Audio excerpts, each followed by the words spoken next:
Yeah, it's been bad. It is bad. Let's share my screen. We're gonna share it. Hello, did you get your computer? Beautiful. So I was just telling them, if you see me make a weird face, it isn't you guys. I threw my back out this morning. Are you So kidding me? I'm, a little bit on the struggle bus this morning. It's gonna be great. That's not good before you leave. Well, nothing better than a 2-hour plane ride to really get that knocked back in. Yeah. So when do you leave? Tomorrow night, 8:20. So. I'm leaving in the morning, Are you? but You decided to go. I did. Yeah, I just thought, Might as well, right? but do they have check-in tomorrow or So I Saturday? believe that they open the marketplace tomorrow afternoon. Oh. Check the agenda on familyreunion.kw.com and it will tell you what time. Oh, Cool. yeah. All right, you guys ready? It's 1 o'clock. We're a little late. 1:01. Jim's out. I've already ruined it. So can everybody get logged into Command? Are we good? I have an extra laptop if you want one. That's all right. Let me go grab it. It's a Mac. I hope that's okay. Mine was here. I forgot about that.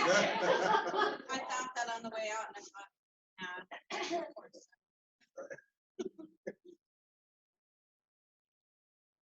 think what I'm really excited for. Yeah. Nobody else. That angel. Go eat. It's good, I guess. I like people enough to spend time with me. Yeah. And Yeah. I'm not one that, I don't have to have people go with me places. yeah. At all. I It's mean, kind of interesting, totally different. Done it once. Huh. Who would have thought? I will put myself with people to talk to. Like, hi, my name's Carol. Yeah. Yeah. Okay. Let's close it. Those of us who are still here. Oops. What you do?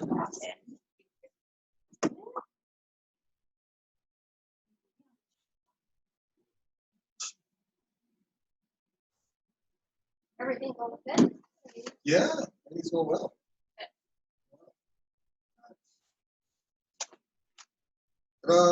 Number 2. What? That's my second week. I'm writing the commercial real estate section of the Post. Are you kidding me? I'm not kidding you. Number 2. Good Second job. week. That's Yep. awesome. Nothing like getting known, huh? Like getting known. Absolutely. So right now we're every other week. 2-7. All right, everybody's able to log in, yes? And we're getting Sherry up and running here. I'm getting there. We're getting there. Sorry, I'm almost fast. So how many of you have played in opportunities before, I guess is kind of a better, Carol kind of crash coursed herself through it a little bit. Yes, I did. So all opportunities is, and what it was originally designed to do, was to help agents track their conversion ratios is kind of its very basic base point of where they started it. So how well are you at converting somebody from a cultivate stage to an active stage to an under contract stage and to a closed stage? And since everything's being monitored within Keller Williams right now, what that's helping them do is create really good conversion ratios so people will understand exactly what their own personal conversion ratio is, so you guys have a better understanding of what has to be done on a day-to-day basis within your business. At its basic point, that is what Opportunities was created to do. Agent.kw.com. Are we in? Does it look kind of right? Your initial setup screen may be different than mine. This is fully customizable. We're not going to go into all of that today. So Opportunities is this little handshake icon over on the left-hand side there. So if you click on that, it's going to open it and ask you some Interesting stuff. If you never used .loop, don't worry about syncing your stuff because there's not anything to be brought over. For those of you who did use it, you are welcome to start that link process if you would like to import from .loop if you had anything that you used. I don't think yours went through .loop. I think all of yours went through Command, Carol. I know you have some, though, probably in .loop Oh, from wait, earlier. Okay, I'm thinking, Rebecca does everything, so I have no Jim's idea. like, I have no idea what the answer to that question is. No idea. So the other thing that it's asking is how well are you converting your opportunities? So you can now compare your pipeline performance to all agents in Command. So if for those of you who are, a little bit competitive, Jim Brown, you can enable said comparison and it will let you track how you do in conjunction with every other Keller Williams agent who is utilizing Command. Kind of fun, a little different. Something they've never done before. I'm kind of excited to see how this all plays out. But then if you continue to scroll down, it should say your name. If it doesn't say your name, please see me. Because we have a different set of problems to address at that point. You're under Debbie's. Go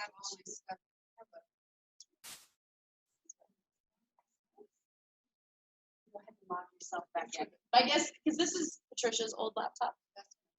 So that's why you have Patricia in there. If you guys scroll down, it's going to show you all of the pipeline opportunities. So there's listings, buyers, and leases for any of those who are doing leasing commercial specific. Most of you probably won't touch that leasing. So I really am only going to care right now about listings and buyers. You'll notice that the statuses are the same on them. Cultivate, meaning that they have not yet converted to an appointment. You're still in conversation with them. Maybe you met them at an open house. Maybe you just ran into them at the grocery store, whatever that case is. That's what cultivate means. You haven't actually met with them face to face. Appointment, obviously, you had an appointment with them. Met with them, had a conversation. Active for listings means that you have a signed listing contract and it is active in the multiple listing service. Right?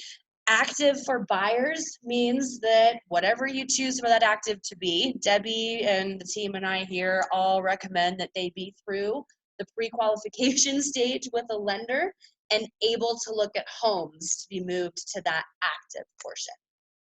Under contract is the same for both, meaning that you have a signed contract on those particular properties. And closed, I hope, is obvious to everybody where it has actually closed. Any questions about the basic statuses on those? I'm going to work in the buyer's pipeline just because I don't have a listing that I can attach to anything right now, but the steps are all going to be the same. So if you open up your cultivate section, there are 3 stages in there: watch, nurture, and hot. Watch could be something as simple as they clicked on the Facebook ad that you guys recently did and have logged themselves into that. They've reached out to you, but you haven't been able to connect with them, things along those lines. Nurture is probably more along the lines of you've had a conversation with them, but they're not quite ready for that next step yet. You're just going to be doing constant touches with them, maybe a monthly phone call, some sort of email, maybe you have them on some sort of drip campaign. That would be what your nurture is going to be. Hot means that they are ready to have an appointment and they're ready to start looking. Okay? So, with regards to cultivate, Yeah. is that communicating with contact? Yes. Then my number would be much. If you've marked them in the contact itself as a cultivate. So yes, I am using my husband because I can. So he's marked as a cultivate right now. So I'm going to walk you through the steps of this opportunity. So as it stands right now, he's just a cultivate. Maybe he came in through my website. Maybe I met him at an open house, whatever the case may be. But we didn't have a firm enough conversation that I'm comfortable putting in anything other than cultivate. Maybe we really haven't connected yet. Yep, so in contacts. Yep, so if you go into contacts here, search, just so you all know, you're all in here. Because I can.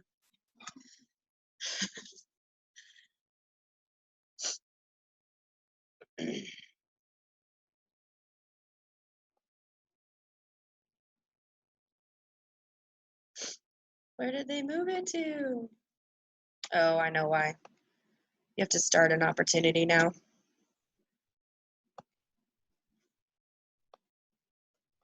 Buyer. Oh, you're not going to give me that either. Guess what, guys? Command is giving us problems. Who knew?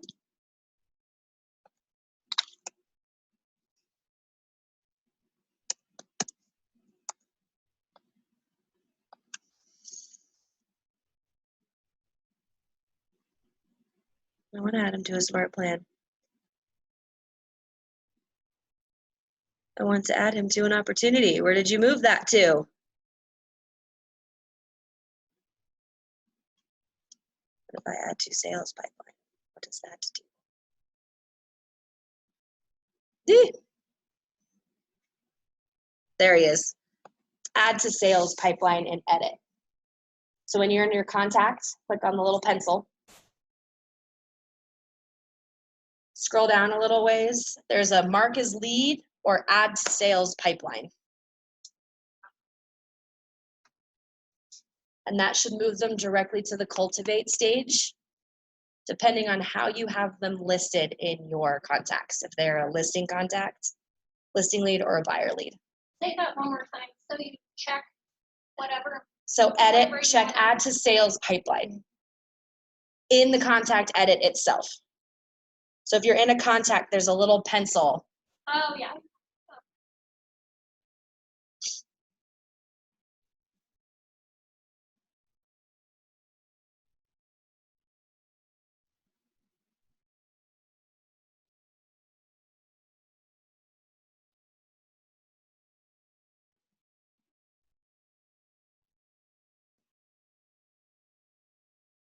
How's everyone doing? I don't want to go too fast. We do have 90 minutes to work our way through this, so we good.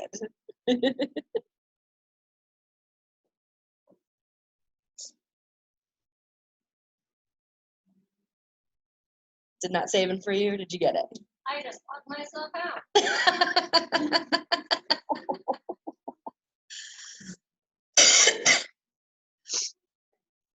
Here's the really fun thing about how they set command up.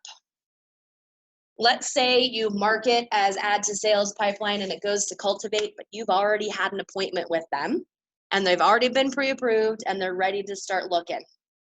Here's all you do. See this little hand over my contact here and my watch under cultivate? I'm going to grab him and I'm going to move him to active. And it's going to drag and drop him to that active stage. And you'll notice he no longer appears in cultivate. Because I have told the system, we are no longer in the cultivate phase of this relationship. We are in the active searching phase of our opportunity. Now, if you sneeze in the middle of moving them and you drop them in the wrong one, you can grab and relocate them to where they need to be. So if it needs to be an appointment instead of active, you can drag and drop them into there. But wherever you drag and drop them, it always loads them into that very first box.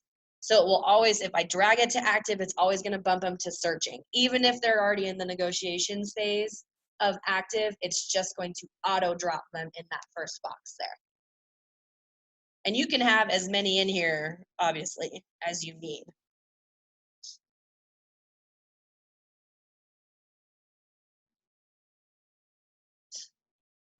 So when you have like somebody that you think will become a buyer, you can just put them in the cultivate. You can put them in and cultivate. leave them Yep. there And until- depending on where you're at with them, let's say, you know, you've been talking for a little while and they're cleaning up some things in their credit report, whatever the case is. Up to you how you choose to kind of handle that. For me personally, I would put that in a nurture spot. Hot to me is going to be when they're ready to reach out to a lender and really start moving forward into that getting approved phase so they know how much they can do. And nurture is more, I know they have some items that they need to be cleaning up or whatever it is that they're looking to do. So it's kind of a stay in touch with this nurture group. And you guys can define these however you want. And you can add extra stages. There are some teams that have in the active section alone multiple sections in there where they've put offers out, like offers out and, you know, things along those lines. So you can get as creative within all of those 5 sections as you want. As far as the 3 that are added to each one were just the most popular through the labs process that they learned to set up that. Hi, Seamus. Hello. We're also in the middle of getting our car towed if anybody really wants to be caught up on my Oh, life. no. So cheers. So did it just not start or? It starts, but it doesn't shift into drive. I hope FedEx guy doesn't need me to sign for anything. I can't run. I don't move very well right now. Any questions about just kind of moving your contacts through those pipelines? It is personal choice if you choose to manage it that way. You have some teams that do and teams that don't. Do you need me to sign for those? Like it just, yeah.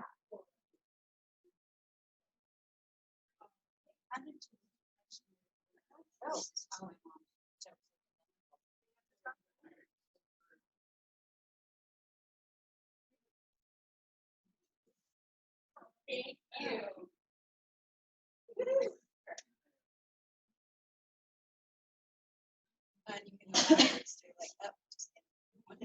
You got it, Sherry. You gotta sneeze. You got to see. I'm telling you, it makes it easy.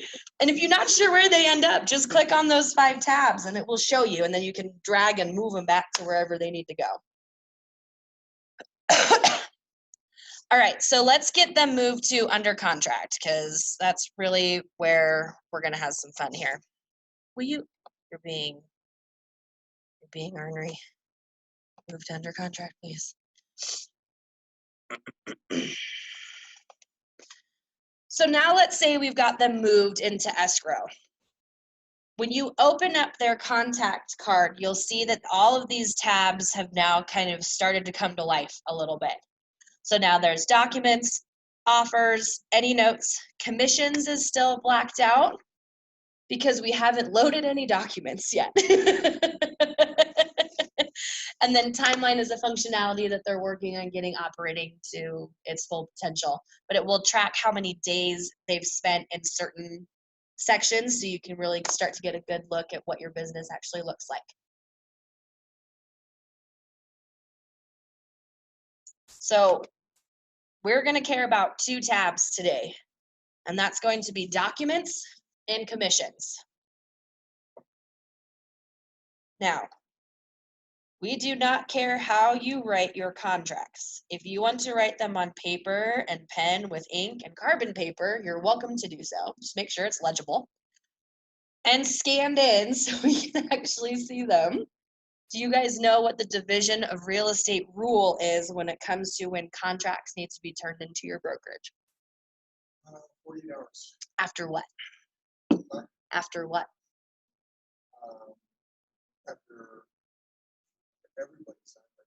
Yep, after full execution, signature. That includes your buyer agency agreements, by the way. Don't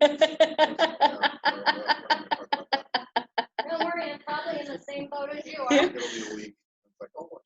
Oh, I should turn those in. Here's why. So let's say I signed to do a deal with Jim. And I decide for whatever reason I don't like Jim this particular day. And I decide I'm going to go after him for whatever it is I decide I'm going to go after him for. And I call his brokerage. And I speak to his managing broker, which in this situation would be Debbie.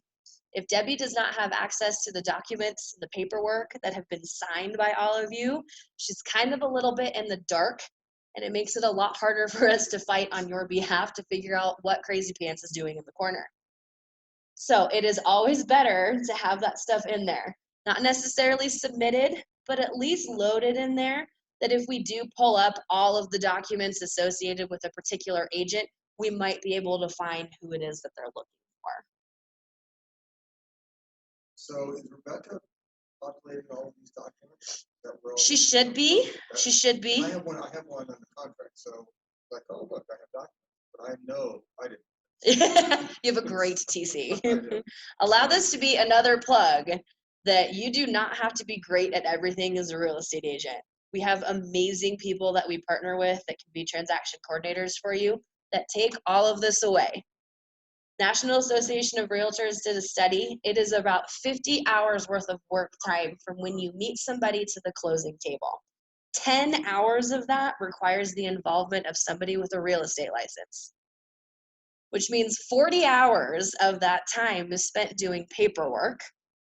And I don't know about you guys, but you can do a lot more deals in that 40 hours if you're not doing paperwork than anything else. Most transaction coordinators are between $300 and $450 per file, paid at closing. Doesn't touch your commission check or your bank account because it comes out at the closing table. And that $300 to $450 could equate to 2 additional deals if you're not spending 40 hours doing deal on paperwork. At what point, because I know I used one for the sale of my house Mhm. and when we bought, but like at what point, because I've got two buyers and a seller, Mhm. do I turn that stuff into them so that they can take over? For your transaction coordinator? Yeah. You should just let them know as soon as you're working with somebody. They should have access to all of your stuff. Are you still working with Amy and Kelly? Yes. Yeah, they should still be able to log into everything and take over from there. Okay. If so you I just can let the call two, yeah, today if and you just let them know, that- mhm. Okay. Hey, I'm working with so-and-so and so-and-so. I've started documents, I haven't finished. But really good transaction coordinators, if they're licensed, can also help manage some of these documents. Not necessarily write them up for you, but have them pre-drafted for you to approve before you send them out for signature. Which means I probably just saved you another, call it 3 to 5 hours of that 10. So I've just increased your dollar per hour overall with one simple thing. 20 minutes into class. You're welcome. It's the same concept with insurance. So Right. some If you don't people have to like do sell it and, yourself, like, send you it just- out. Yeah. You can outsource that all day long. So I was looking, there was another agent that had a property that we were looking at, Mhm. and on the remarks, which, I mean, you can have your transaction coordinator do it, but they had, oh my God, exclamation point. And I was like, I've never seen anything like that before. That sounded, I don't know, it was kind of weird. Like in the public remarks or broker remarks. Public.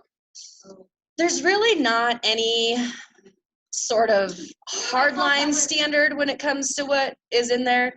Blatant copywriting and plagiarism, obviously. I've known an agent that stole the lyrics to a Beyonce song and put that as the description for the property that they had listed. And the MLS did get mad at them and did make them take that down.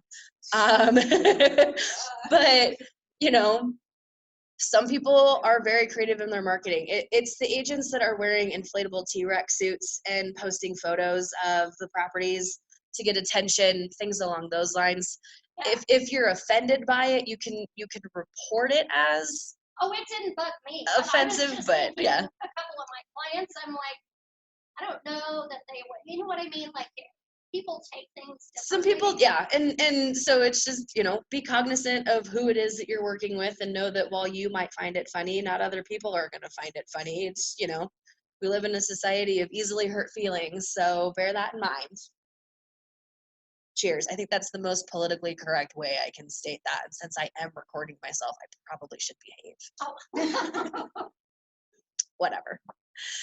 So in this document section here, if you see over kind of in the big middle section on the right-hand side, to start work with an opportunity, please select checklist type first. Okay, it's kind of dummy proof a little bit here so that you can't do too much work. Kind of blind is really what it's saying. So all we're going to do is click on this pick checklist type. There's only 3 types in here. You guys will be working primarily with residential and new home construction. And the reason why we have those separated out for new homes, it's all one big contract packet. They don't separate out any of the disclosures. They don't separate out anything, and you're lucky to get them to give you some of that stuff to begin with. So the new home checklist is just a little bit shorter. It's going to be all your necessary buyer information in there, and then title documents, and then your contract in the under contract section. But residential has a lot, so we're going to open it, and I need everybody to breathe. Are we good? Okay. So what we have stated here under that residential checklist over on the left-hand side are 3 what we call events. Consultation is where you get your buyer document signed or your listing document signed. So your buyer advisory and your exclusive right to buy. I believe buyer acknowledgement is a new one that is now being required this year. Please check with Debbie and go to her contracts class. I will not teach you guys how to write contracts today, just a fun FYI. I do have one question here, like Debbie here, when I turned it into her, she returned it, So it just means you have something missing. but then now it says approved, so I'm okay. So the document is approved, but there's still a piece missing. So are you missing, like if you scroll down some more in that checklist, is there stuff that's missing? Well, maybe the square footage. For your Disclosure? listing? Yeah. Yeah, you're gonna wanna turn in all of those disclosures signed just by you and by the seller. Okay.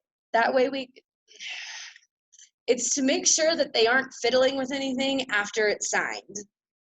I'm recorded, I really shouldn't say this. I'm gonna say it anyway.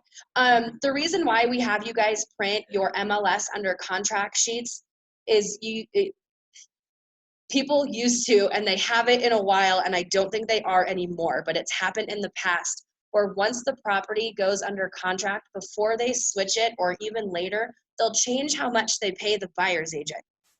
So it could say 2.8 when you went under contract, and if you don't have the printed documentation at 2.8, and the other agent changes it to 2.5, if you don't have proof of that, you get paid 2.5%. So just because I've been here a long time, guys, I've seen some weird stuff. Print those under contracts as soon as you get under contract. As soon as that status changes, pull a print of that. And for those of you working with the TC, your TC will do it for you. Like I said, it hasn't happened in a while, but it used to. So just know. But if you look through this consultation, exclusive right to buy, buyer advisory, which is a Damian Cox specific form. You won't find it on the Division of Real Estate website. It is one of his own documents. It's a CYB, cover your butt document that he likes us to sign. So that's what that's for. Definitions is conditionally required if the buyer agency agreement is not signed by all parties. If you see, it starts to say underneath if it's required or conditionally required. Okay? Brokerage disclosure used prior to establishing a buyer agency agreement. Maybe you're only working with them for one particular home and they end up going under contract on that home. That's where that particular document would come into play there.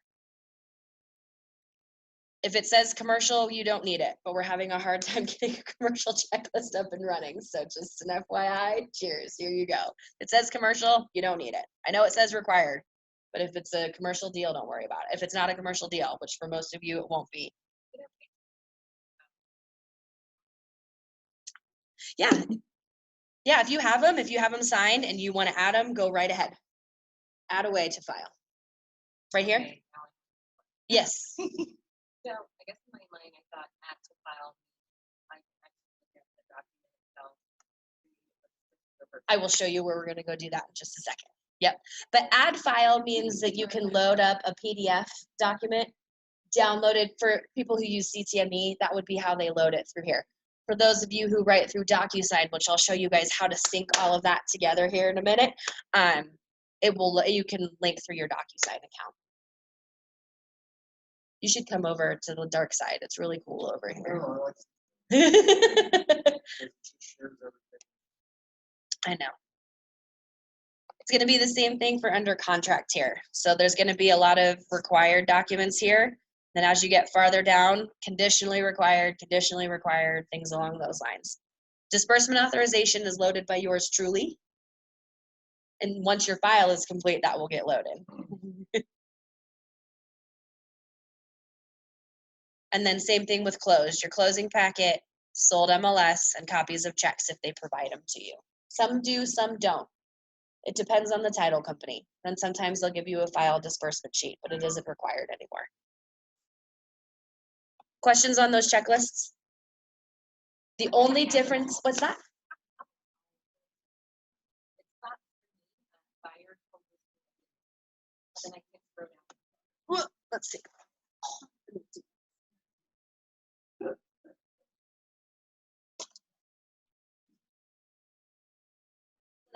So that's just your consultation. If you click on under contract, it will switch you to the under contract, and then if you click on close, it will switch you to that particular stage. Cool, cool. Oh, don't move so fast next time. Note to self.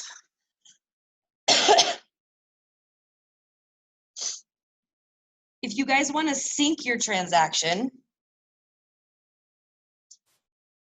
it will let you sync as long as your DocuSign account is attached. You do all have a free DocuSign account. You don't need to. If you don't want to, it's fine. It's just the partnership that we have right now is no longer with .loop, it's with DocuSign.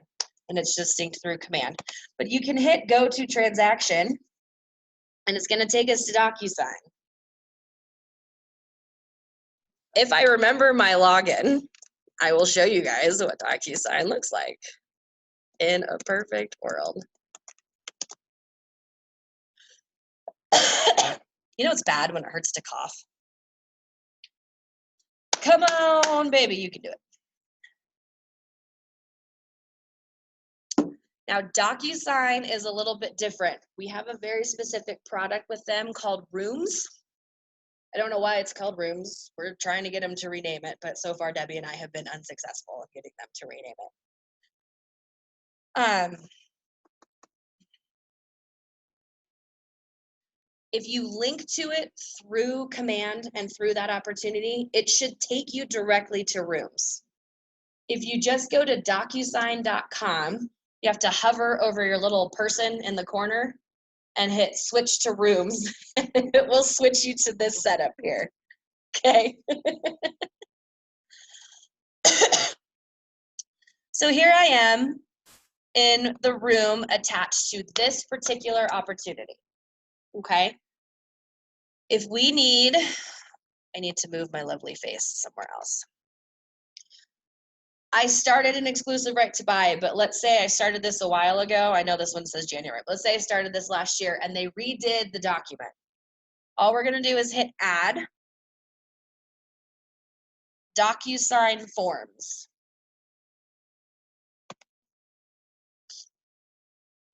This is where it gets weird, so bear with me.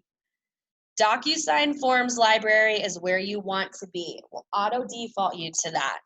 But if you click on this drop-down menu, there are two folders. I have three, don't ask why. There's two options in there. CREC forms are the forms from the Division of Real Estate. So your exclusive right to buy section is in there. Your contract to buy and sell, those are the kind of documents that are in there. This KW37-CO is Damien Cox specific forms. So if it says a Damien Cox form in the checklist, buyer advisory, seller advisory, those are the documents that are only required by Damien and only for his offices. Again, you want a lot more specifics about that, come to contracts class with Debbie. She'll walk through all of that with you. But let's say all I need right now is the exclusive right to buy.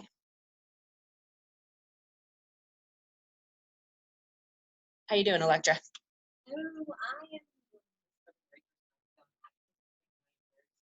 Smedra is not an option in there. Hit skip for now. I can save you a whole lot of time. It'll yell at you and tell it to go away. It's fine. But Smedra doesn't currently exist in the NERDS drop-down menu. I don't know why, it just doesn't. It's like all California and a couple of Texas ones. So add in the upper right-hand corner, that little add button, click DocuSign forms. And it's gonna give you this checklist thing.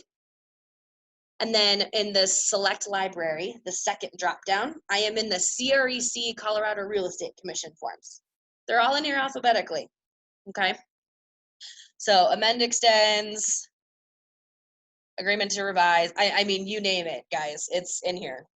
They went to the Division of Real Estate and said, give us all your forms. And Dora said, here. So every form is in here. Closing statements, you name it, it's all in here. So what we want is the exclusive right to buy. Where did you go?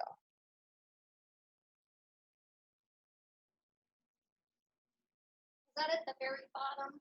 Can you tell me? Yes, because they that. forgot a space. Fun fact. So it tells me I already have it. It's not going to let me reselect it. So it won't let you create multiple forms of the same one in the same room. It does have that stop in there of, hey, you've already started this, you know, maybe you renamed it. So select whatever it is you need and you'll just highlight it, whatever that is. So let's do. So yeah, if you scroll, did you find that one? Exclusive right to buy? Okay, so I'm just gonna cancel out because I've been here. So it's gonna give you this. DocuSign.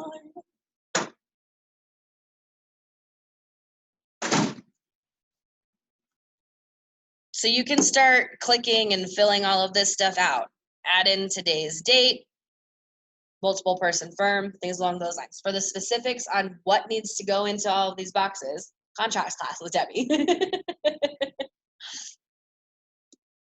But it will pull the contact information from your contact card in Command and attach that to this. So you don't have to create something in there for them on that email address to go and sign. It's already all linked together in here. Does CTM do that? Well, what I do like about I'm here to CTM is convert him. like I'm writing a contract, like exclusion. Some of your stuff, yeah.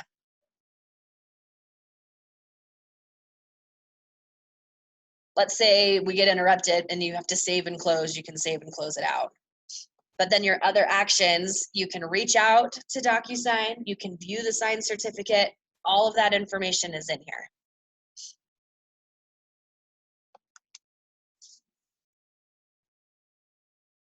How many colorblind agents are?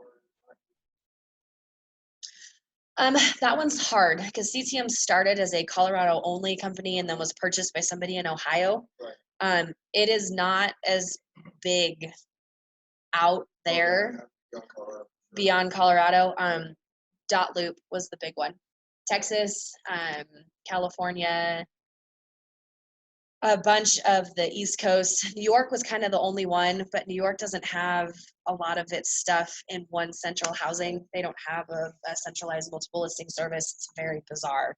But as far as electronic software goes, it was either DocuSign or Dot Loop. Those were the two primary. So. I'm not totally opposed to picking up. Mhm. But I don't. Yeah. Everybody freaks out. Like, why don't set up that?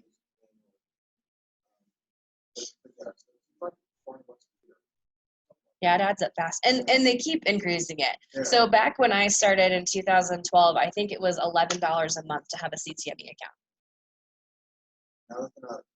But now they're not local. They're not local anymore. And I can tell you the minute they got sold, because we used to be able to go in, like when people would transfer here, we could call, the office could call and switch. Right. And they would do it, no question. Like, absolutely, we're happy to help with all of that. Not anymore. It's be done by the agent now. Oops, I don't want to open it again. That's not what I wanted.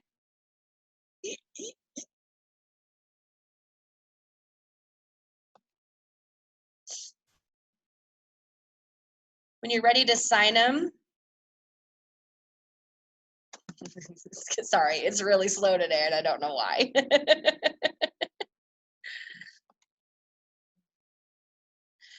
It creates an envelope. So when you have your documents in one place, so for a buyer specifically, it would be your exclusive right to buy and your buyer advisory. So once everything is all sent out, you can put it in an envelope and add your recipient, room participants.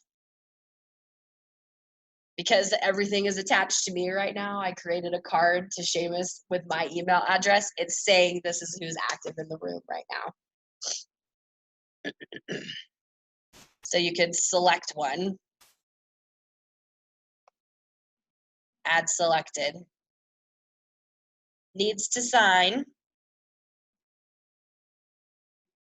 message to all recipients, and then next we'll send all of it out. for very obvious reasons, I am not going to hit send. I don't need to spam my own email account right now. But it will send that out to them for them to sign. You get the notifications once they do sign. The email that you have attached to your DocuSign account will tell you, hey, so-and-so signed whatever document. Does it, functionality? My understanding is it does. Don't hold me to that though. Since I'm not licensed, there's a lot of functionality that for safety of this whole office, I don't actually touch.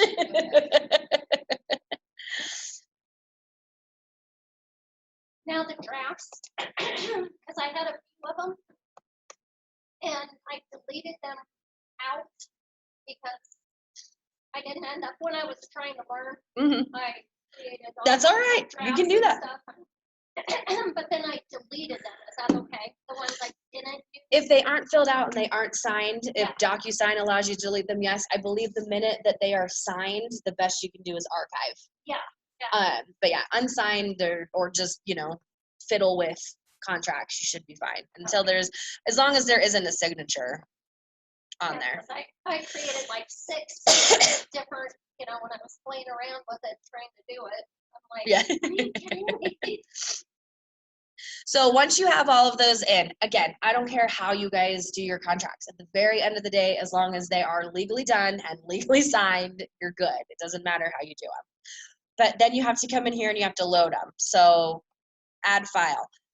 If you do through CTM or some other software, you have to download the PDFs of these documents. Save them in your desktop or Google Drive or wherever it is you want to save them so that you have access to them. But if you'll notice, it will say source of documents, manual, DocuSign, or custom folders. Custom folders currently isn't fully functional right now, so we're going to kind of just avoid it a little bit. So really what we're going to operate out of is the manual, which is where you load it from your computer, or DocuSign, where it links you back to DocuSign. So if I click that, it's going to go to that room, grab the documents that are listed in that room, and say, of the documents you have in the room, which one are you looking to do? So this is our exclusive right to buy. So select the document for exclusive right to buy or upload a new document. So what I can do is I can select that I want that exclusive right to buy document and I'm going to assign it. If you sneeze and accidentally assign the wrong document, it can't go anywhere. You can replace it. That's the best you can do. So if you click this action button here, your options are to remove it right now since we haven't submitted or print. But the minute you hit submit, you can't, so we'll remove it. Are you sure you want to remove this document? That's new, by the way. That wasn't there yesterday. Fun fact. I know there is this deal with, IP addresses. Mhm. If someone were to sign on our computer, how do we protect ourselves? Incognito window is probably going to be your safest bet to go ahead and do that. It will still have your IP address attached to it, but it won't necessarily save any of the logins or things along those lines, so you're not at risk of being able to log in as your client. That's probably going to be your safest option, and just make sure you're not saving any passwords at that point or have a computer specifically that you use for that at some point, things along those lines. Incognito is probably going to be your best bet, though. I don't know if people necessarily are watching the IP address as much as they are watching the date and timestamp, since it's all via email as opposed to like somebody just logging into a generic account to sign. Since you can lock it, the signature box will only open for that particular email address, then that helps with that as well. So Rebecca says she has first, Okay. she has access to all the other law documents. Okay. So It's up to you guys. Like I said, I don't care how you guys write it. Yeah. It doesn't matter. So, but I just asked her. Doesn't matter to us at all. Cool. Like I said, doesn't hurt my feelings one way or the other. Okay. Yes, that's. If they cheat, then the reason Well, and it is more work for her. And what I'm saying is she's doing something, that she's replicating. Yeah. If she was doing it in DocuSign, right? If I was writing a DocuSign, forms are there. Yeah, she would be able to link pretty simple, She can download. but she's downloaded. So really, again, it's 6 to 1, half dozen to the other, quite frankly, at this point. So whatever you're comfortable with.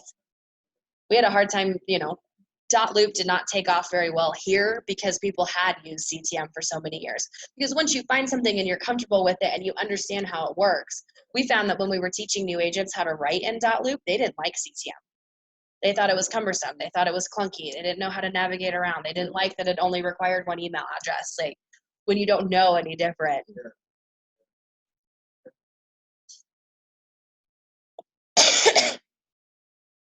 Questions about that particular sync process or loading files. So once you do have all of them loaded, you can hit submit to Market Center.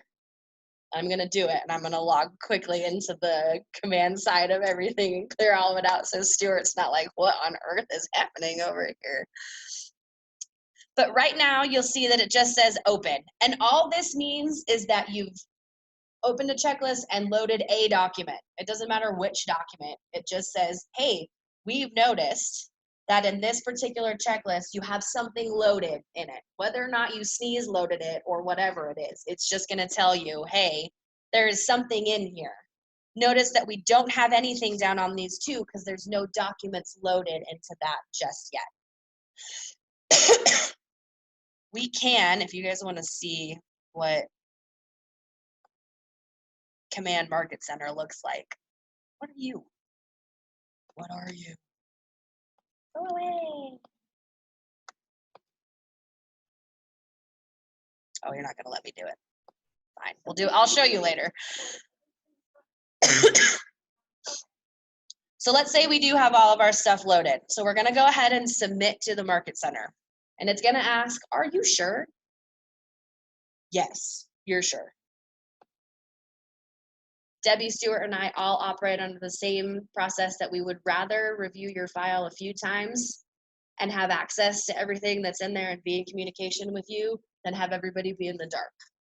So just know, we're all good there. But now you'll see that the status has changed to submitted, which just means it's now sitting in the compliance checklist for them to review and go through.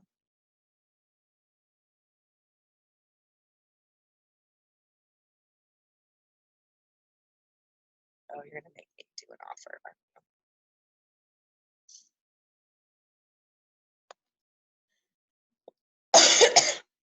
In order to unlock the commissions tab, you have to create an offer, which in this offer is you just click add new offer.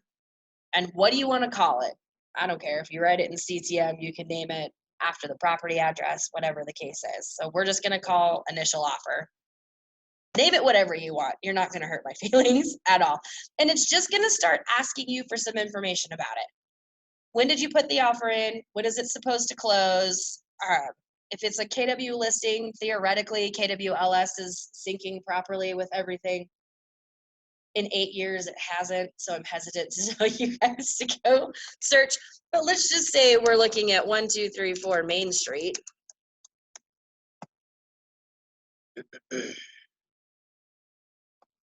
And it happens to be the one in Louisville. It's going to ask you to select the parties. So it already knows who the buyer on this property is because we pulled it from its contact card. But let's say the seller is Joe Schmo. I can spell.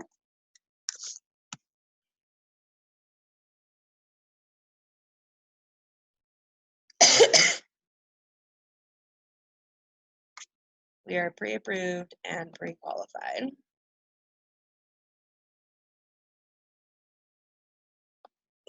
Jim, I'm going to attach you to this one. Then it's going to ask you for terms. If there's any purchase options or termination options or any seller costs. Cash, finance, final sales price, earnest money, things along those lines. All this is trying to do is help us get really good analytics on what is happening in every market with every buyer at every purchase point. 'Cause this is going to be what makes the consumer app that much better. 'Cause this is where this data is coming from. So let's say we're putting $15,000 down and we're financing $450,000 of it, and it's 2% for the earnest money, and I don't have to worry about any options, and I don't care about termination, and we're not worried about any costs. Agent analysis. If you want to include pros and cons in this, you can. If you want us to start talking to them about KW and options there, if they're not KW, you're welcome to add all of those in there. And then all we're going to do is hit save. So we're going to go ahead and accept. Let's just say this offer has been accepted. Commissions just opened. You guys just see that. It went from grayed out to black. So now I can touch the commissions tab. This is going to be what replaces green sheets. And I will tell you what, I have never been happier to hear the green sheets are going away. It's a cumbersome process. There's a lot of data that it needs, and a lot of it is unnecessary data at this point, quite frankly. When all of this is housed in one particular location, to make you guys auto enter all of it in there is just kind of a waste of everybody's time. So let's say my contract went on the 1st, and I'm getting the full thing. If you have any sort of admin bonus, if you charge an admin fee on your buyer agency agreements, if you have any other TCs or deductions, home warranties are deductions. If you have a referral going, let's say Electra referred Jim to me, so I owe Electra a portion of the commission through the referral. That's where all of this stuff happens. So let's just say we owe an outside referral and it's 25%. It will do the math for you. It is, however, going to require that you include all of this information.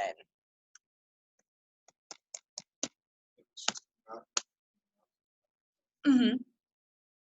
And it should, if you change this, if they corrected this, it changes the percentage amount. So again, it's just a tracking piece for all of us. Broker company is that brokerage and that agent at that place.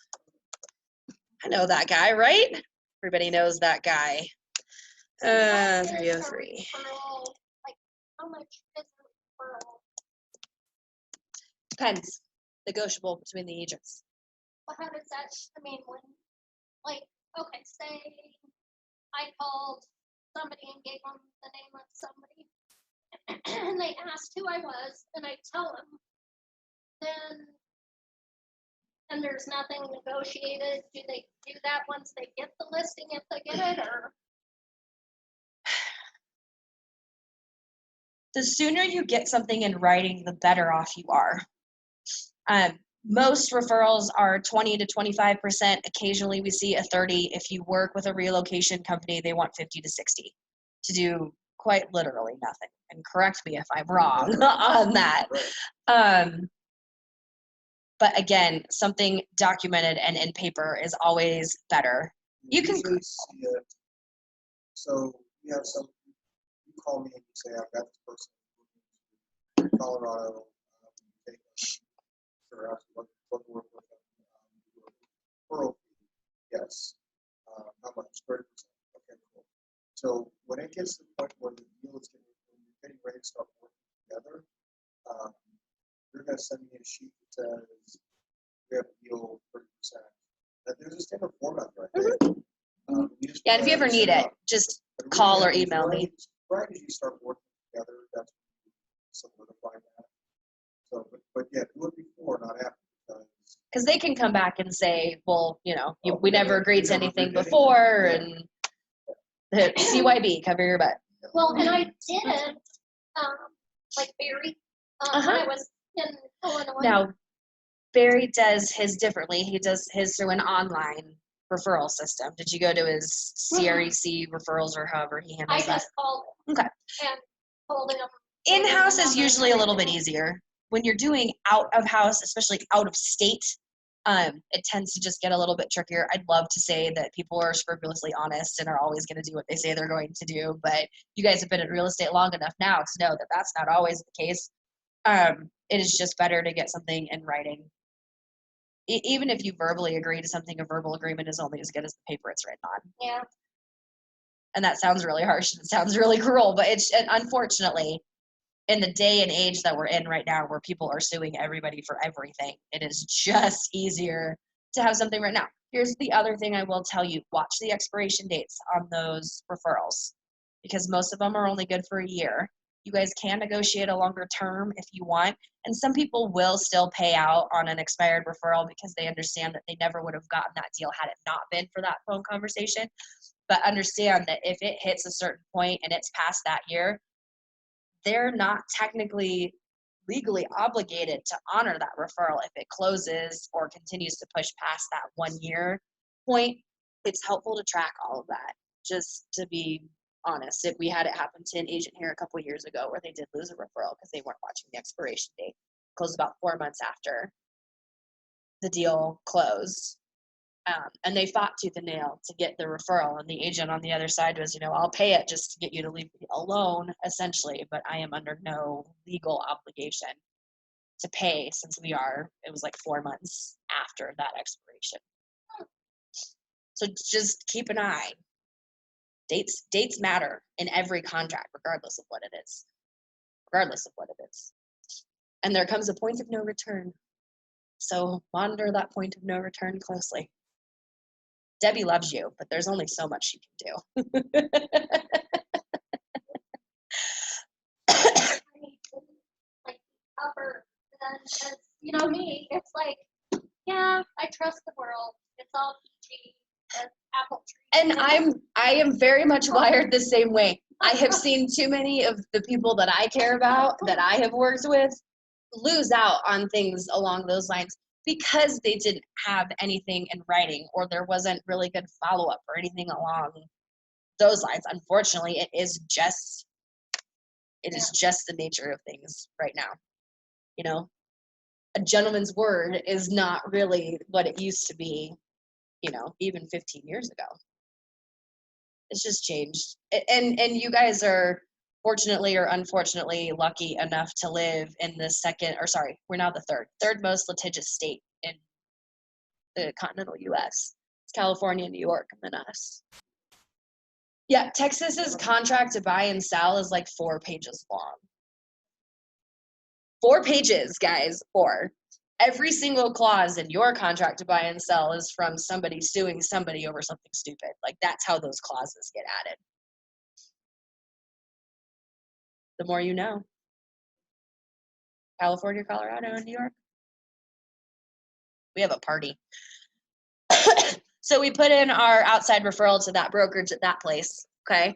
And if you'll notice, it's now changed everything. So our outside referral to that agent has calculated itself out at that 25%. It then go ahead and calculates the royalty. I'm a very bad agent. I haven't done anything, but it will theoretically update this at every transmittal. They are working to get this on a immediate. We post your closing from your check and this updates. It's not working yet, so please bear with us while we move through this. Now, what's a royalty? The royalty is the 6% you pay to KWRI. So your $21,000 cap is split into 2 numbers. $18,000 comes to the office, the market center here. We call that company dollar or company commission. Okay. And then 6% goes to international at a cap of $3,000. And that goes out to KWRI. That's that $3,000 one. It's called your royalty. And it calculates it all out for you. No, you can't change those. And will it automatic? Okay, never mind. It will so let's say I had already paid in $2,600 of my royalty and I only had $400 left to go. It will change that royalty number to $400 instead of the $585 that it is right now. And if this system doesn't catch it, my system will. You will never pay over that amount for your anniversary year. And if you have 3 closings that close on the same day, you'll get a check back. Jim's experienced this before. We just cut you a check back for whatever the difference is, and the memo says overpaid royalty on whatever deals, so you guys can track that. But it does come back to you. We do not hold on to it. So in mine, I have one under contract, the listing, but I don't have anything in offers. So she hasn't put the offers in, so I don't have the whole section. Well, so you guys can still do green sheets for now. Green sheets will be going away later this year. I know you haven't, and it's probably a good thing you haven't. And I really have no attention there. You don't need to. It's just fine. It's just fine. They're just working. So right now, my job consists of making a whole bunch of systems that don't like each other talk to each other. That is the base functionality of my job, is that making this system talk with the system that we use to track all the deals, talk to RE Colorado about listings, talk to Green Sheets, and talk to our financial software, our finance software that we use. I call them moody teenagers, and in order to get them to do what you need them to do, you force them into a room and you make them talk to each other. And that's by downloading particular documents and loading them into the other program. What they're working to do here is remove that, hey, I need to make this outside system that you guys have to access separately from everything else that you do, talk to the program that I use that manages basically everything within this particular office to create your disbursement authorization for you to get paid at the table. What they're trying to do is pull out some of those extra pieces and make it so it's a little bit more coherent and a little less grumpy teenager. Is really all they're trying to do here. Absolutely. So, let's say first, 13,000, Mm-hmm. and then the cap amount is 100%. So is 30% taken from each of your checks? Up to the Up 18. into the- Yep. okay, gotcha. It depending on your price point and depending on what the commission that you actually earn is, it's usually 6 to 8 deals roughly. If you're within the $10,000 to $15,000 gross commission range, it's 60,000. You want it semi-simple, $60,000 in total gross commission. So before anything is taken out, 60,000 is the magic number. That's when you're capped on everything.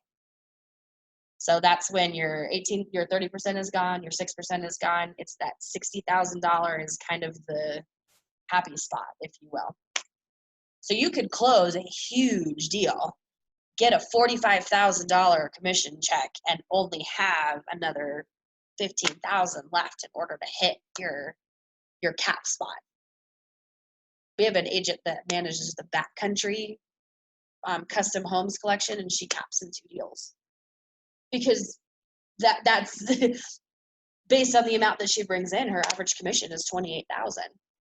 So she does 2 of those, and all of a sudden she's done. So again, it depends on your price point. It depends on where you play. If you're doing $180,000 condos, which it's been a hot minute since I've seen a $180,000 condo in the Denver market, it's going to take you a lot longer. It's going to take you 2 to 3 times as long at that lower price point to hit that cap stat as it going to be. The average price point for this market center is just shy of $500,000. So you're looking at about a $12,000 commission check, roughly around that price range. So hard to fathom the thought, of getting, granted, buy and sell your own house, it's different, but to go with the buyers and sellers and get a check for $30,000 or whatever, it's like. I think the biggest one I ever processed for her was $160,000 before she paid her referral out. But I think she got like 95, something along those lines. She works her butt off, though. That is a busy woman. Busy woman. Sweetest lady you'll ever meet in your life. But again, it's we have an agent here that if they did not discount when they listed properties, would have capped 4 months ago. You're worth every stinking penny.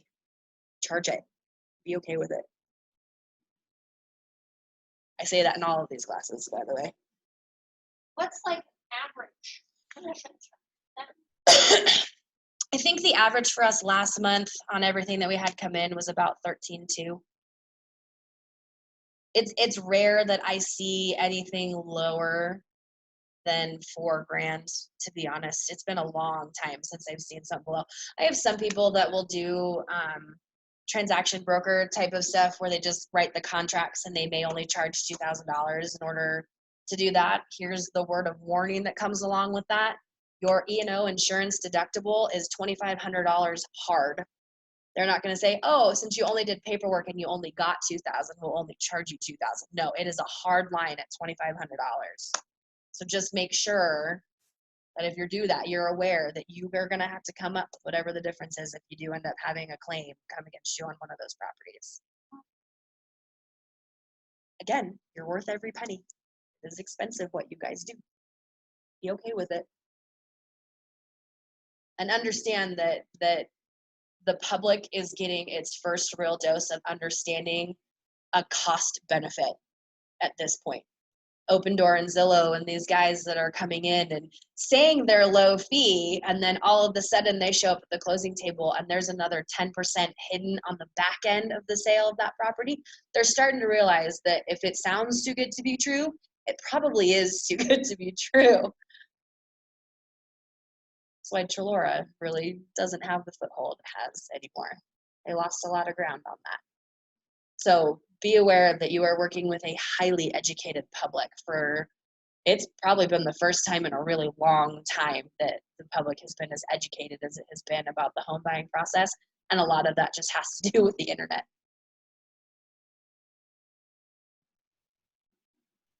And HGTV. But I don't know who could afford the houses on HGTV doing what it is that they do. My favorite is the memes that are like, she collects butterflies and he sells something out of the back of his truck and their budget is 1.1 million. We're doing something like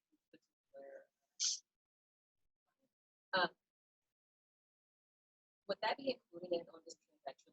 Like I'm gonna cover, I don't know, your dry cleaning for the first. That would be an after cost. Okay.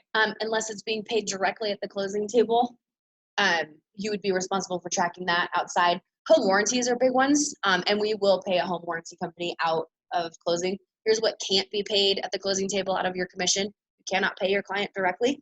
They are not a licensed real estate agent in the state of Colorado. It will cost you your license if they catch you doing that.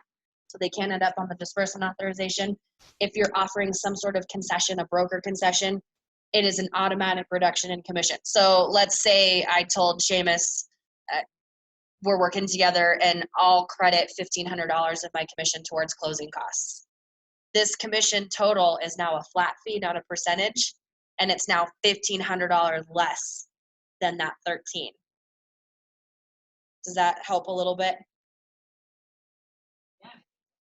You can't, I can't pay him. I can't have him as a line item, if you will, on a disbursement authorization. Because he doesn't have a license. He can't get paid as part of that. It's considered a kickback, and RESPA will come after you, and the amount of hot water you'd be in is just, quite frankly, not worth it. Any credits and things along those lines have to be handled by title. They have to show up on the settlement statement. That's a CYB, again, by the way. You do for one person, don't you have to do? You have to offer something. You have to be willing to offer the same thing you offer to one person to everyone in order to keep you out of that hot water line. That's why raffles are kind of the easiest way to go around doing it, because everybody has the same chance to win something. You can't say buy a house with me and get an iPad, because if she qualifies to buy a house with me, but you don't qualify to buy a house with me, and she gets an iPad and you don't, are you mad at her now? Yes. And who's the one in the middle is me. So any sort of kickbacks and things along those lines, just really, really proceed with caution. Really, really, really do. No, I just do the closing notes. And I call them marketing costs. Marketing. You don't have a cap on a mark. You do on a closing Right. gift. It's like $100 or something for the year. I don't know. Call it If you call it marketing Marketing, dollars, you so don't have a cap basically on I your have- marketing dollars. marketing dollars to talk about. As long as you have something branded in there to you, it can count as marketing dollars. There's a agent who used to be here, is now up at the Cherry Creek location because that's where he lives, gives out their keg tubs is really the best way to describe it. They're the big rope handled tubs, and he fills them with all sorts of goodies like snacks and housewarming gifts and wine and something else. But his team name is stamped on the front of that bucket. That instantly makes it a marketing gift Okay. because it has his contact information and his brand smacked on the front of that bucket. And yeah, could somebody take some paint thinner and wash it off if they really wanted to? Yes, they could, and that's their prerogative if they choose to do that. But it's now no longer a closing gift. It's now a marketing. Okay. So as long as you have branded it. I can give cards. I have my Yep. business card with it. Cutco. Expensive knives. But yeah, that's all I do. And the other thing I'll do is like, I had a locksmith, garage key, and key wire. So it's my expense. Mhm. Helps why it doesn't cross any lines. Home warranties are usually a really good go-to. They're relative. I mean, really, when you think about covering everything in their house for a year for, I think the most expensive one I've ever processed is $725, and it was for a 9,000 square foot home to cover anything that could potentially go wrong in that property. As you move into a house and something stops working, who's the first person you blame? The idiot who sold me this house didn't tell me. Home warranty covers all of that, and we can get you connected with some great ones in that too. Tell you. How does that work though with your inspector? Because that did happen to us. Like one of the burners didn't work. The convection oven has this squeal, which we found out is a fan. Mhm. There's like the thing that makes the like. You're just like all about appliances. The thing that comes up, that comes over and like blows on your food, the range thing. That broke, but the inspector, should he have, no, No, When there's he- a big when he disclaimer on the could front you- page that says. Anything we miss, we're not liable for.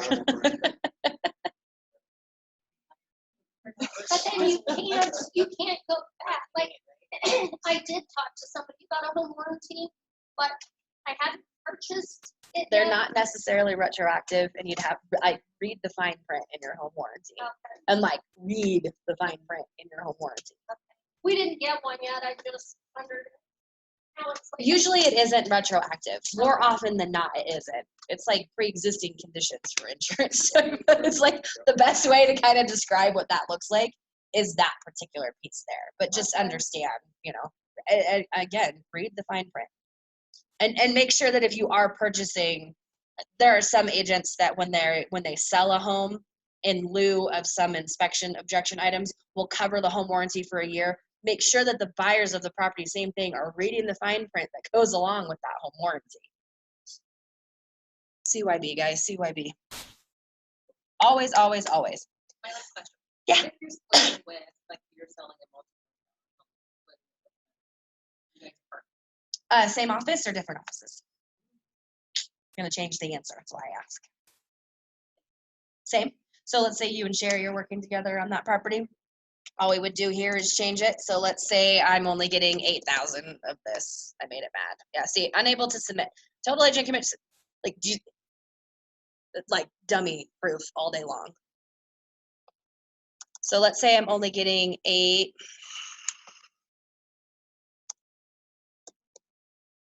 It's still going to tell me it can't submit because no agents or not all money paid to agents. Like, it's still going to be that safety guard there that, hey, you have not allocated this full amount out.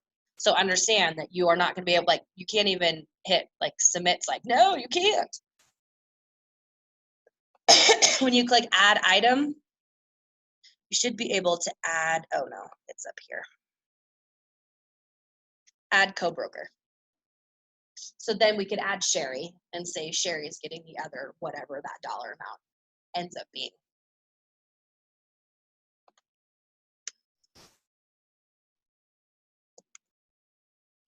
And then if I have all of it in there, that enable to submit goes away. So once all the dollars are accounted for in there, it will then say, hey, now you can hit submit. A lot of our teams have that. Like Steve, when he closes deals with his team members, they just manually change it, and then it usually updates the percentages just right through there in order to make sure that everything's good. Okay, great. Mhm. Yep. Now, if you were referring it to somebody outside, that's that outside referral that we did to that agent for that brokerage over there. That's where that comes into play, is that outside referral here. So if you are co-listing or whatever the case may be there, and they happen to be, even if they're KW, but they're not in this office, it is an outside referral to that agent's brokerage, and then that brokerage is responsible for paying it out for there. In this particular setting, I'm going to be very selfish and only care about you, because while I really do hope the other agent is getting paid and quickly, a lot of companies still don't pay at the table all the time. It's becoming more and more common, but it still really isn't super mainstream. I hope that other agent gets paid, but I can't be responsible for making sure that they get paid. I can be responsible for making sure you get paid. You're so welcome. This is what I'm here for. So then you can submit through here for that. And then it comes to me, and then I throw it into my system, and it creates a disbursement authorization. So do you guys want to see what the really scary backside of all of this looks like? Questions before we move on? Kind of a rough overview of how this looks, but this is what the Market Center side looks like. So every opportunity that you guys start, whether or not you have a checklist open in it or not, shows up in here. So since we submitted my lovely file for review, this is what it looks like. So here's what we're gonna do. So we're gonna open this, and we're gonna see that there is nothing filled out. I checked one box. That's as far as I got. So what I'm gonna do is I'm going to reject this document. I'm gonna say, there's nothing on here. What is wrong with you? And I'm going to reject it. Now, we cannot reject a document on our side without telling you guys why we're rejecting it. And we can't reject it because we don't like you. Like, it's never going to be we just don't like you, so we're just going to send this back to you. It's like, hey, it isn't signed. It's missing whatever. This section is missing something along those lines. So if you notice, now it says rejected in big red letters. So you know it's not okay. And if you hover over this comment box, it tells you why it's been rejected. So it could be like, hey, you loaded one that's missing your signature. You loaded with everybody else's, but hey, you forgot to sign. So then you can go back in and sign it. So what we do there is we'll go back to command, and we'll go back to my opportunity. See, now I'm in under contract now. I don't live in Cultivate anymore. I moved to under contract, and I open this up. Just open, hand. It then tells me, hey, rejected. And I can then from there go in and replace it with the correct document. Or if you pay a TC, your TC will take care of it for you. Via Kelly. And the notifications only come in status changes. So if we put a comment on a document, you don't get notified. You used to get notified through .loop for like every time somebody opened a document. So we really pared it down in here. You could get 22 emails in a day from .loop, from us just opening documents to look at them. Like, it's just not okay. So what'll happen is when we change that status to either approved or returned or whatever the case is there, those are the two statuses that we kind of operate on. on the market center side is either approved or returned. And you'll get notified through Kelly. It will say, hey, opportunity, whatever, status changed, check command to see what the status is. I don't know if it tells you what the status is yet. There is a messaging program in here, in this add comments section here, where you can say like, be nice, it's my first one or whatever. And it'll let us know that you've added a comment, and it just attaches itself to the whatever folder you're working under. So like, be nice. I can type, be nice, whatever. And I can add that reply in there. And then if you notice now, all of a sudden there's this little chat box kind of guy that opened up over here. And then we can respond on the market center side back to you. Right now, it doesn't notify yet that somebody's commented on that unless we tag you specifically, but the tagging feature still sometimes isn't working. One day it's all going to do what it needs to do. So But- in Kelly then, if you put something in Kelly, does it come with a here? Notification, not that Notification. bell up in the corner. Okay. Yep. And if you have Kelly set up to send you push notifications, it will say, hey, status changed on opportunity. Okay. And there are still some bugs in that notification. So understand that sometimes you might get them, but sometimes you might not. And it's not because we don't like you. It's just, command's trying. Actually, it works a lot better than it used to. And this, I will tell you, for those of you who did not ever use .loop, this is far more user-friendly. You didn't have to attach a document to a particular place. So if you didn't rename your documents, like if you scanned them to yourself and you left it as the scan name DOC and then the 9 million letters that come behind it, you would never know what it is that you were trying to find. And so this kind of eliminates replacing the wrong document or things along those lines. Can you sneeze, replace a document? Yes. Guilty, I've done it. So understand that that is an option there. Something just to kind of let you guys know about, if you have something that goes under contract and terminates, instead of resubmitting your consultation documents, and Debbie and I have been racking our brains and working with everybody to figure out how we keep you guys from having to resubmit your consultation documents again. In your same opportunity, when you click the down arrow next to under contract, it's add version. And all that is going to do is give you a new checklist to operate off of. The old one still is there. So if you need to go back and review anything from the contract that terminated, it still exists. You can still go back and see it. But this saves you from having to resubmit your consultation or listing documents again. And it's in that add version in the under contract. So does that mean, like, the client I was working with decided we did a contract, it was accepted, he backed out. But this was before the earnest money or anything went in. The other agent was fine, because it's an over 55 community, and they might always look at that. So at that point, what do I have to submit to you guys? Talk to Debbie. Okay. She can give you some more specifics. My initial gut reaction is submit it regardless, or at least load it so you have it. You guys need to keep your documents for at least 4 years. Our attorney recommends 7. Just so you guys are aware, that's just what it states. People can come back and sue over that 4-year time period for whatever it is their little hearts feel like they need to sue you for. So just understand that you have a 4-year window. It's always safer to have it somewhere.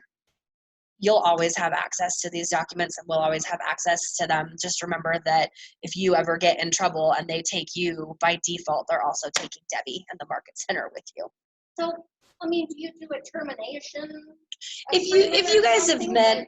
if you guys have gotten to a point where, and Jim, you can probably help a little bit with this. If you aren't super far into the contract and you guys let it die on one of the dates, like earnest money, if they never Yeah, turned in yeah, earnest that's money, and you exactly- pass that, you're not really terminating, you just failed to perform to that particular date. And the contract at that point is immediately null and void. It doesn't Okay, matter. So at that point, then. If you're okay. choosing to end it out at a particular point before inspection is a beautiful example of this. If you're choosing to terminate because of inspection and you're within your resolution and objection dates, that would be when you fill in one of those documents. Because otherwise, if you pass that objection date, you've lost the right to go back and ask for anything, and your only other out at that point is loan. Pretty good for someone who doesn't have a license, huh? Good, good. You would never know that at all. You're Trust me, extremely knowledgeable. sit in an office and just listen to the conversations that happen around you over 8 years. You'll be amazed what you pick up. And then live with one. Then you pick up all sorts of stuff. Does that help a little bit? Get in and play with this system. Have some fun with it. Create some dummy opportunities. Create some dummy contracts in DocuSign. Send them to yourself to see what they look like when they come to sign, so that you know what to guide your clients on, if that's going to be how you guys are going to write, what that looks like. It gives you just one leg up. It makes you super knowledgeable and allows them to really trust, know what's kind of going on. Command 101, 102, and 103 are coming up over the next 3 Tuesdays.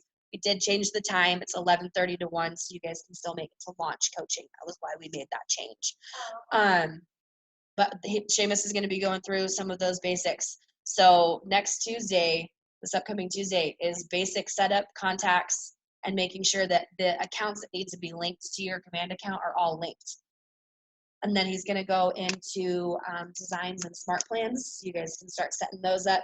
Get in and play with designs. If you've ever used Canva before, that's what designs is kind of prefaced around, is that. And then he's going to be moving into campaigns and insights. And then when he gets through all 3 of those, he's going to do a Q&A for those of you who've been coming to those where you're like, hey, I went home and played with this and I ran into this like hiccup here. What do I do from there? And that's where that Q&A is set up for. Will he stream it or anything, or tape it? We'll probably stream it. I will double check with him, make sure he's good with that. Now we should be able And to it's stream this it. Tuesday, right? Tuesday. Yes. And there's some people that won't be back. That was something I really wanted to do. We have a few people in that boat, so my guess is we'll probably stream it and then save it, and we'll probably load it to the Facebook page. Okay. You're welcome. Yeah. I don't want you guys scared of this system. I really don't. It's very user-friendly. It was built by top producing teams and top producing agents within the company, and it took them 2 years to get this figured out. So they care. And if you're noticing something that isn't working the way that you feel it needs to be working, where's this little help guy up here? If you click that question mark in the upper corner, that's how we got here, by the way. You can either check Keller Williams University or chat with support. Ideas.kw.com is another good one to know. People are putting ideas on there for ease of use on both the leadership side and the agent side. So if you see something in there that you like, vote the idea up. Once it gets to a certain amount of votes, the tech team actually takes it and starts to work on it. Like there didn't used to be a previous contact and next contact and contacts. And a bunch of us were like, don't make me back out to go back to where I was. Like, give me a next option. And within 24 hours, they had a next and previous contact button there. I was at family reunion last year. So they care, they want to know. So if you guys see some functionality in there, noticing some things that aren't working, or think of something that it needs to do, ideas.kw.com is the place to go. I don't know if you know this, but if you don't like the way Microsoft Word does something, you can't tell Microsoft to fix it. They don't care because you pay for it anyway. But they really do. These guys do care. And it's important to them that it works the way that you want it to work. Any other questions? Oh, good. Good. There's a tech training coming up that I need to get you the information on if you're interested in going. So I'll get that sent over to you as well. Cool. Thanks, guys. Thank you.